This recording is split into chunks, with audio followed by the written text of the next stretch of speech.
Good afternoon. I'm joined now by Nick Turberville, who is the head of trade GB for construction at Invest Northern Ireland. Um, Nick, welcome to the summit.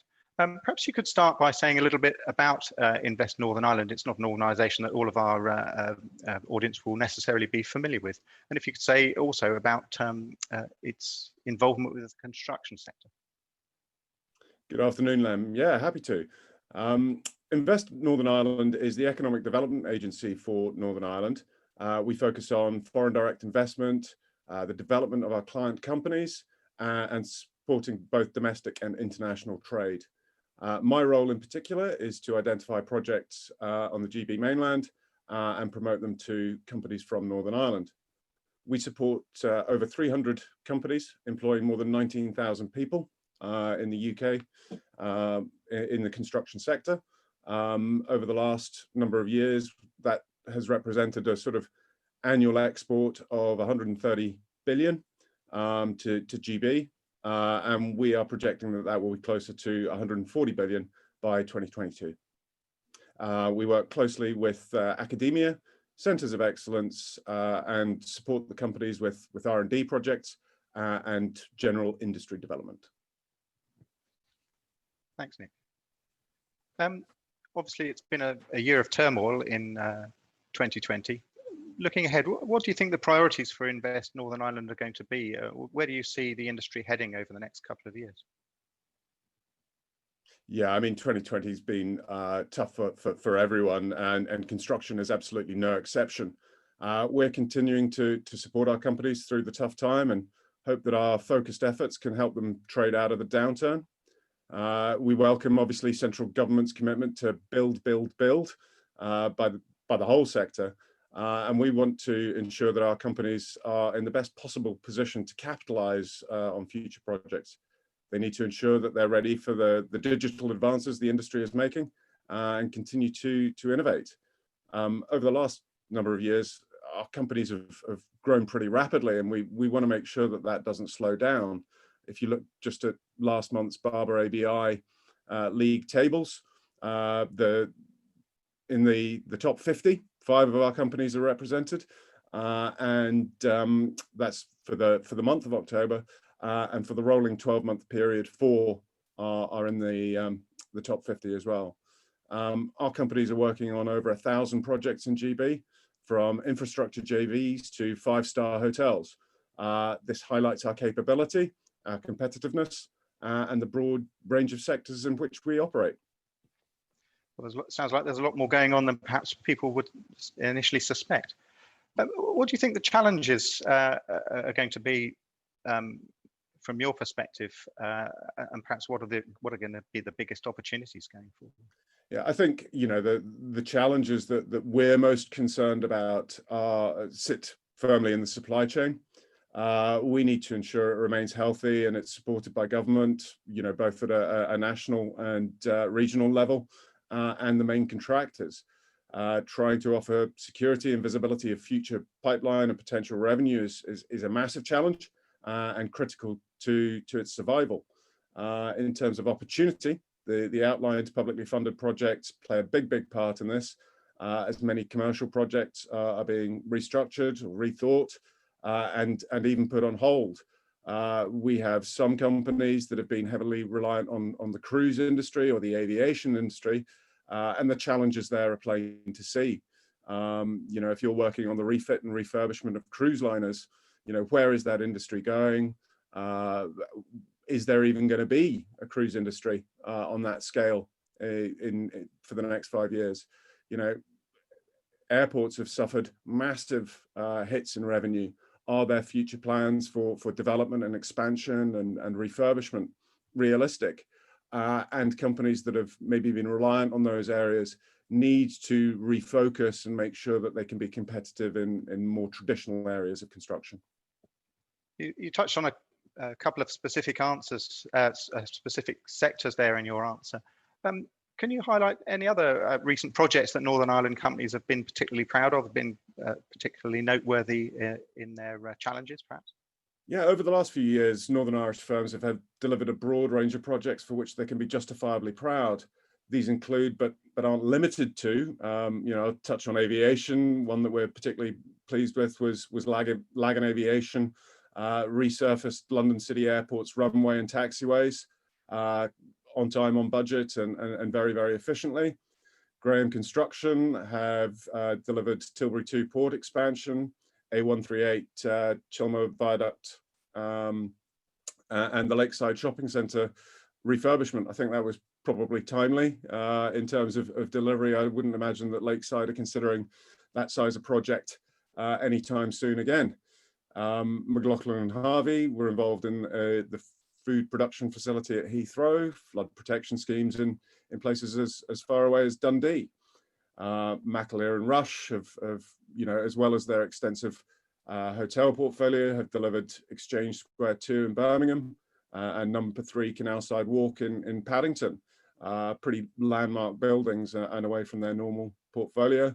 Going a little bit further back, Gilbert Ash delivered the Everyman Theatre in Liverpool, Sterling Prize winner in 2014. They've more recently done the Institute of Engineering and Technology in London, worked for a notoriously difficult client in Cadogan Estates, delivering their corporate offices, and the Bartlett School of Architecture for UCL. So, really broad ranging from big, heavy civils work to quite bespoke and quite high-end commercial and residential work. That's quite a big spread of different examples there. We talked earlier in the conversation. I was going to say, further down the supply chain as well, we've got specialist contracts such as security measures at New Scotland Yard on the embankment. We've delivered steel for the Queensferry Crossing in Scotland. Number of packages on Thames Tideway, Crossrail, and the Northern Line extension, and extensive packages at the likes of Battersea Power Station as well. Well, thanks, Nick. We talked earlier in the conversation about what a difficult year it's been. Obviously, COVID-19 has loomed large in everybody's minds this year. What, from your perspective, what have you seen in terms of good practice and good outcomes that have come about as a result of the challenges that have been brought by the pandemic, and how have businesses within your region responded? I think, it was a very short, sharp shock at the start, trying to understand what is a very hands-on industry, how it is possible to create an environment of what we've tried to go for is blended working. Obviously, it's very difficult to deliver major projects completely from the home office environment. So we've supported companies through furlough schemes, through small and medium-sized enterprise support packages. In fact, a number of my colleagues have been pivoted to work on helplines there in recent months to access grants. So it's been hard. It has been difficult, but we've felt that our exceptional digital infrastructure has helped to ensure that the shift has been as seamless as possible. We're known as having some of the best broadband and digital networks in the UK, so that's been a real help to us. And we've also helped companies to innovate, to provide specifically for the COVID crisis. We've had blind manufacturers and sports kit manufacturers pivot to PPE development, but we've also had companies deliver innovation that's actually helped on site in terms of proximity measures, or proximity monitors, and just allowing people to know, the number of people on site, who they work for, so it came ahead of contact tracing. Our companies were already thinking about the importance of that. So again, very, very proud of some of the innovation that's come out of it. And we are grateful that we exist and are able to support our companies in that regard. I think what you're saying there about the digital infrastructure in Northern Ireland, perhaps that's something that not everyone's fully aware of. I don't know if you can say a little bit more about how that's enabled innovation and the transformation that we're always hearing that the construction industry needs to sort of grasp with both hands. How that's been Yeah, from the we're perspective of Northern Ireland? we're at one end of Project Kelvin, which is the transatlantic digital link. So the high-speed lines that join continental Europe to America actually come ashore in Northern Ireland. So we've got big data warehouses and data mining centers in and around the end of that pipeline, and by default we've had to invest heavily in our digital infrastructure to ensure that when we pass the benefits of that project on to GB and continental Europe, that there aren't faults in the system. So that's actually, I touched on us doing foreign direct investment. That's actually a big pull for companies wanting to set up centres in Northern Ireland to deliver against programs across Europe. Well, that's fascinating. Obviously, one of the things that we've heard talked about in the press speculation is the prospect of a bridge between the mainland of Great Britain and Northern Ireland. Perhaps the link would come from Northern Ireland to Scotland, I think, is the proposal. What do you make of that? Well, I think, given that the longest bridge in the world is 165 kilometres long, the building of a potential 45-kilometre bridge isn't too much of a leap of faith. I think the UK needs to have a comprehensive transport infrastructure to help it remain competitive on a global scale.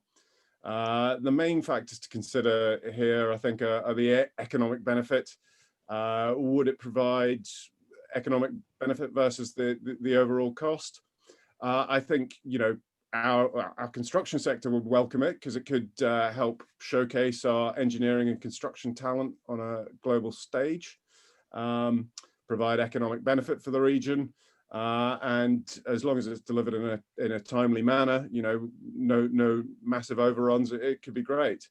The question is really around the funding. Where does the funding of such a bridge sit in comparison to schools, hospitals, etc., as we emerge from a global pandemic?